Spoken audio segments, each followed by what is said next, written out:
Chapter 30. John Dewey. John Dewey, who was born in 1859, is generally admitted to be the leading living philosopher of America. In this estimate I entirely concur. He has had a profound influence, not only among philosophers, but on students of education, aesthetics, and political theory. He is a man of the highest character, liberal in outlook, generous and kind in personal relations, indefatigable in work. With most of his opinions I am in almost complete agreement. Owing to my respect and admiration for him, as well as to personal experience of his kindness, I should wish to agree completely. But, to my regret, I am compelled to dissent from his most distinctive philosophical doctrine, namely, the substitution of inquiry for truth as the fundamental concept of logic and theory of knowledge. Like William James, Dewey is a New Englander, and carries on the tradition of New England liberalism, which has been abandoned by some of the descendants of the great New Englanders of 100 years ago. He has never been what might be called a mere philosopher. Education, especially, has been in the forefront of his interests, and his influence on American education has been profound.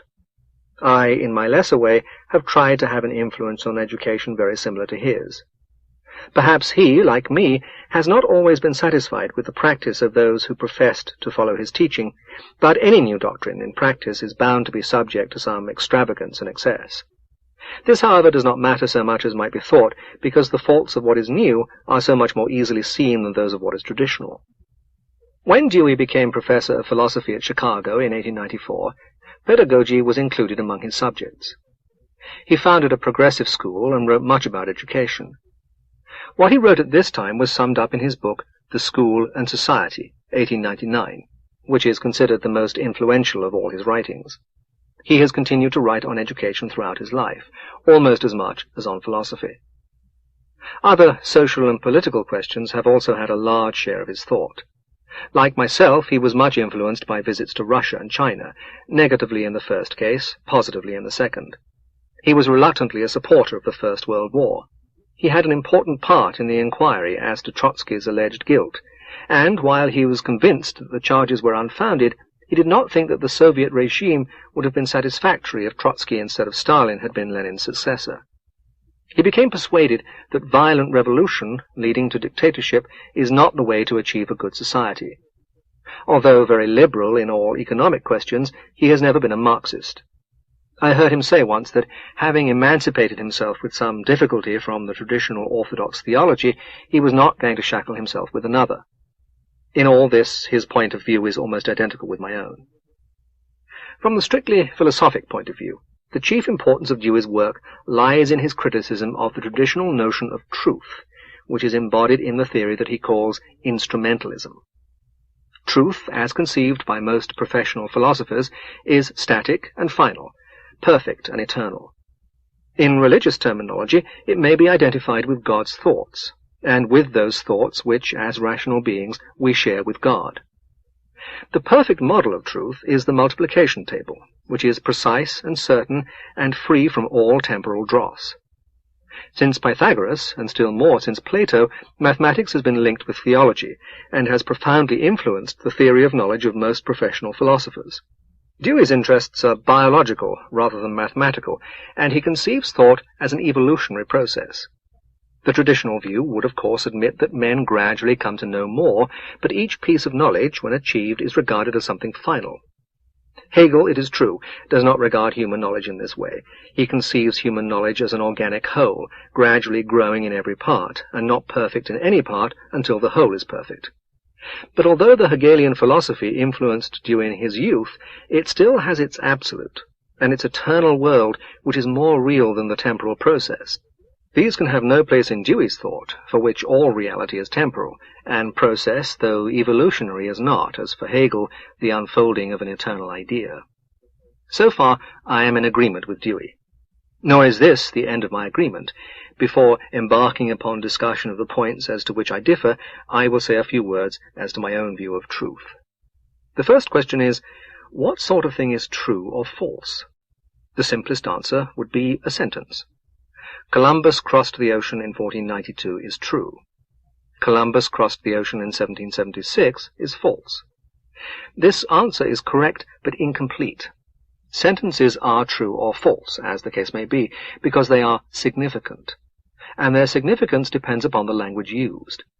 If you were translating an account of Columbus into Arabic, you would have to alter 1492 into the corresponding year of the Mohammedan era.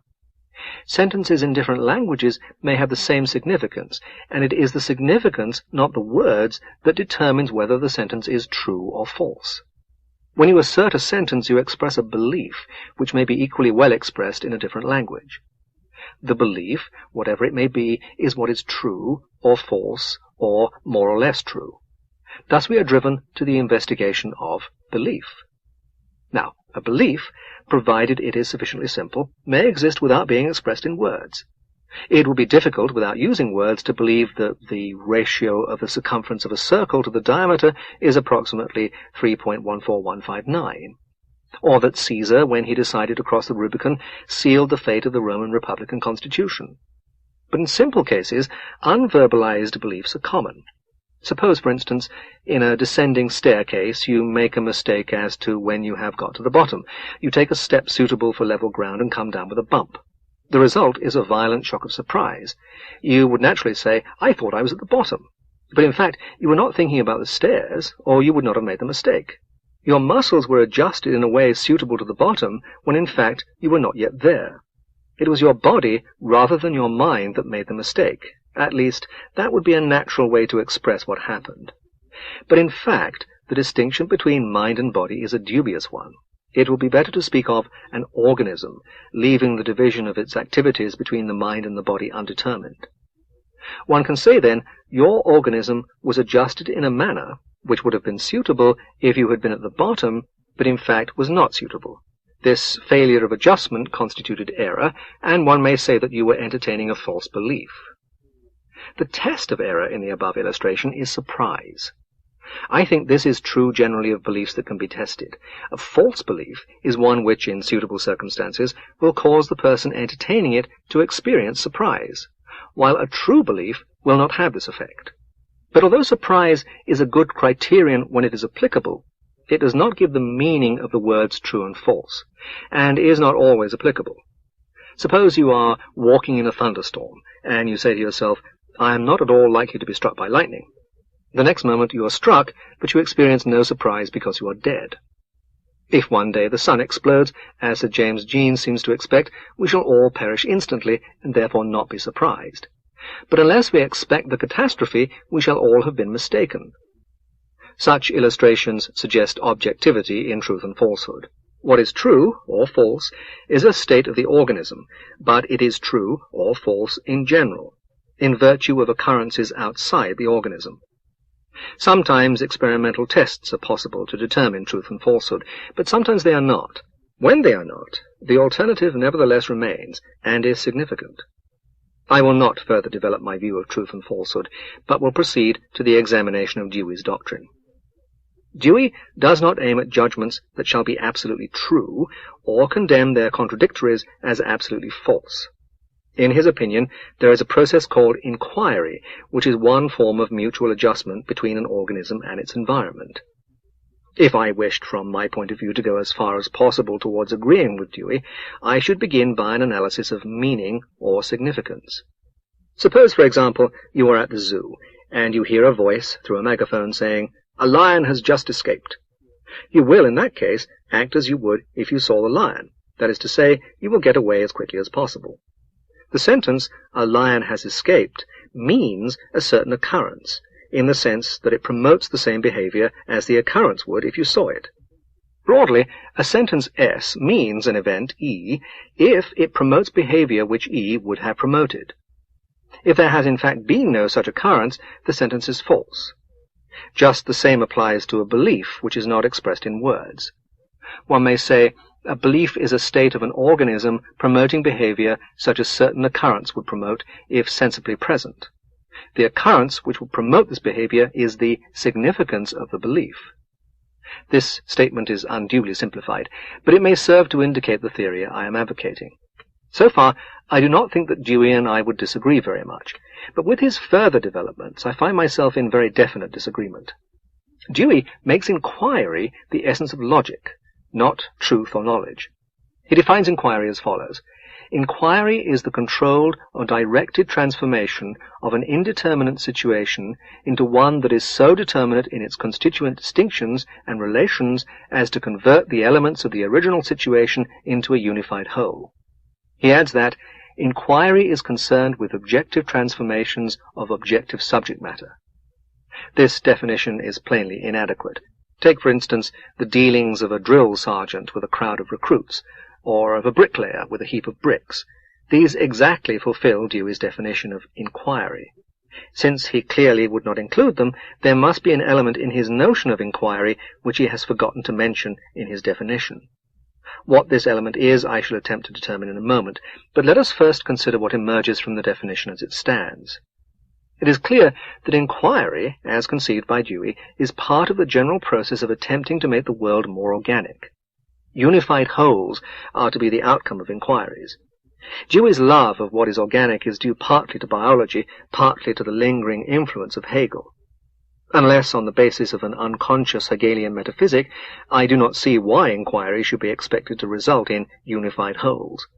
If I am given a pack of cards in disorder and asked to inquire into their sequence, I shall, if I follow Dewey's prescription, first arrange them in order, and then say that this was the order resulting from inquiry. There will be, it is true, an objective transformation of objective subject matter while I am arranging the cards, but the definition allows for this. If at the end I am told, we wanted to know the sequence of the cards when they were given to you, not after you had rearranged them, I shall, if I am a disciple of Dewey, reply, your ideas are altogether too static.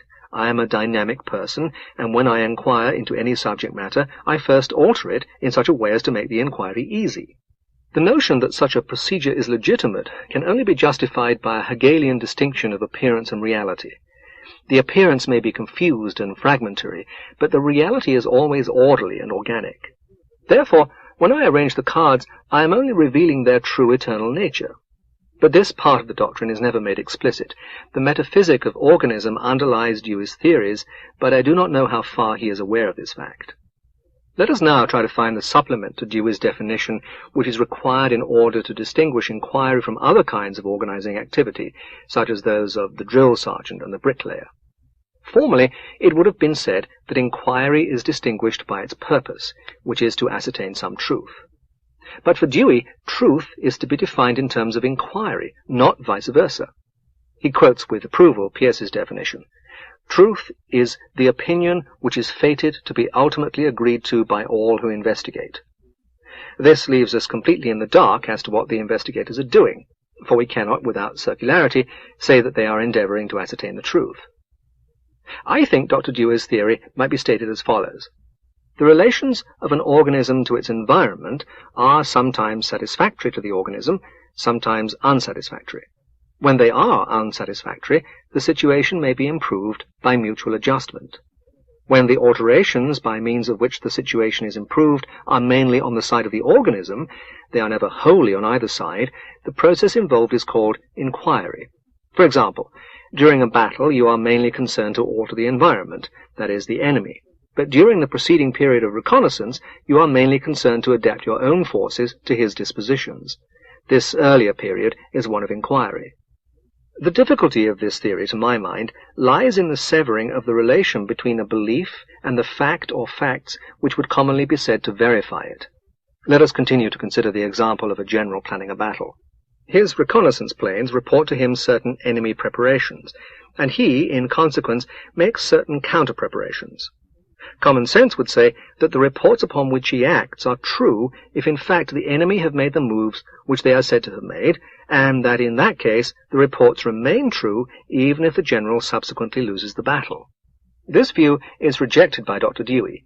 He does not divide beliefs into true and false, but he still has two kinds of beliefs, which we will call satisfactory if the general wins, and unsatisfactory if he is defeated. Until the battle has taken place, he cannot tell what to think about the reports of his scouts. Generalizing, we may say that Dr. Dewey, like everyone else, divides beliefs into two classes, of which one is good and the other bad. He holds, however, that a belief may be good at one time and bad at another. This happens with imperfect theories which are better than their predecessors but worse than their successors. Whether a belief is good or bad depends upon whether the activities which it inspires in the organism entertaining the belief have consequences which are satisfactory or unsatisfactory to it.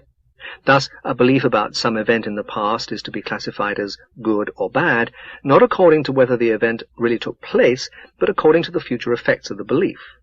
The results are curious. Suppose somebody says to me, "Did you have coffee with your breakfast this morning?" If I am an ordinary person, I shall try to remember. But if I am a disciple of Dr. Dewey, I shall say, "Wait a while. I must try 2 experiments before I can tell you." I shall then first make myself believe that I had coffee and observe the consequences, if any. I shall then make myself believe that I did not have coffee and again observe the consequences, if any. I shall then compare the 2 sets of consequences to see which I found the more satisfactory. If there is a balance on one side, I shall decide for that answer. If there is not, I shall have to confess that I cannot answer the question. But this is not the end of our troubles.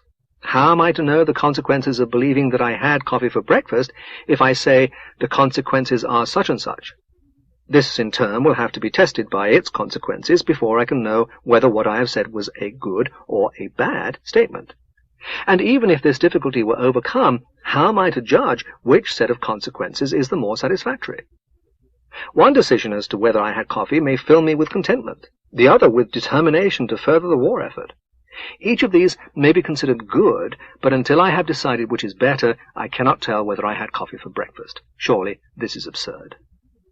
Dewey's divergence from what has hitherto been regarded as common sense is due to his refusal to admit facts into his metaphysic, in the sense in which facts are stubborn and cannot be manipulated.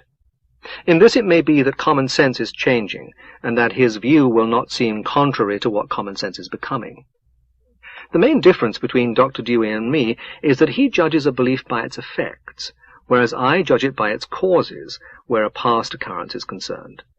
I consider such a belief true, or as nearly true as we can make it, if it has a certain kind of relation, sometimes very complicated, to its causes. Dr. Dewey holds that it has warranted assertability, which he substitutes for truth, if it has certain kinds of effects. This divergence is connected with a difference of outlook on the world. The past cannot be affected by what we do, and therefore, if truth is determined by what has happened, it is independent of present or future volitions. It represents, in logical form, the limitations on human power. But if truth, or rather warranted assertability, depends upon the future, then insofar as it is in our power to alter the future, it is in our power to alter what should be asserted.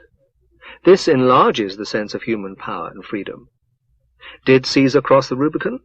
I should regard an affirmative answer as unalterably necessitated by a past event. Dr. Dewey would decide whether to say yes or no by an appraisal of future events, and there is no reason why these future events could not be arranged by human power so as to make a negative answer the more satisfactory. If I find the belief that Caesar crossed the Rubicon very distasteful, I need not sit down in dull despair. I can, if I have enough skill and power, arrange a social environment in which the statement that he did not cross the Rubicon will have warranted assertability. Throughout this book, I have sought, where possible, to connect philosophies with the social environment of the philosophers concerned. It has seemed to me that the belief in human power and the unwillingness to admit stubborn facts were connected with the hopefulness engendered by machine production and the scientific manipulation of our physical environment. This view is shared by many of Dr. Dewey's supporters. Thus, George Raymond Geiger, in a laudatory essay, says that Dr. Dewey's method would mean a revolution in thought just as middle-class and unspectacular, but just as stupendous as the revolution in industry of a century ago. It seemed to me that I was saying the same thing when I wrote, Dr. Dewey has an outlook which, where it is distinctive, is in harmony with the age of industrialism and collective enterprise. It is natural that his strongest appeal should be to Americans, and also that he should be almost equally appreciated by the progressive elements in countries like China and Mexico. To my regret and surprise, this statement, which I had supposed completely innocuous, vexed Dr. Dewey, who replied, Mr. Russell's confirmed habit of connecting the pragmatic theory of knowing with obnoxious aspects of American industrialism is much as if I were to link his philosophy to the interests of the English landed aristocracy. For my part, I am accustomed to having my opinions explained, especially by communists, as due to my connection with the British aristocracy. and I am quite willing to suppose that my views, like other men's, are influenced by social environment. But if in regard to Dr. Dewey I am mistaken as to the social influences concerned, I regret the mistake. I find, however, that I am not alone in having made it. Santayana, for instance, says, "In Dewey, as in current science and ethics, there is a pervasive quasi-Hegelian tendency to dissolve the individual into his social functions as well as everything substantial and actual into something relative and transitional." Dr. Dewey's world, it seems to me, is one in which human beings occupy the imagination. The cosmos of astronomy, though of course acknowledged to exist, is at most times ignored. His philosophy is a power philosophy, though not, like Nietzsche's, a philosophy of individual power. It is the power of the community that is felt to be valuable. It is this element of social power that seems to me to make the philosophy of instrumentalism attractive to those who are more impressed by our new control over natural forces than by the limitations to which that control is still subject. The attitude of man towards the non-human environment has differed profoundly at different times. The Greeks, with their dread of hubris and their belief in a necessity or fate superior even to Zeus, carefully avoided what would have seemed to them insolence towards the universe. The Middle Ages carried submission much further. Humility towards God was a Christian's first duty. Initiative was cramped by this attitude, and great originality was scarcely possible. The Renaissance restored human pride, but carried it to the point where it led to anarchy and disaster. Its work was largely undone by the Reformation and the Counter-Reformation. But modern technique, while not altogether favorable to the lordly individual of the Renaissance, has revived the sense of the collective power of human communities. Man, formerly too humble, begins to think of himself as almost a god. The Italian pragmatist Papini urges us to substitute the imitation of God for the imitation of Christ. In all this I feel a grave danger, the danger of what might be called cosmic impiety. The concept of truth as something dependent upon facts largely outside human control has been one of the ways in which philosophy hitherto has inculcated the necessary element of humility. When this check upon pride is removed, a further step is taken on the road towards a certain kind of madness, the intoxication of power which invaded philosophy with Fichte, and to which modern men, whether philosophers or not, are prone. I am persuaded that this intoxication is the greatest danger of our time, and that any philosophy which, however unintentionally, contributes to it, is increasing the danger of vast social disaster.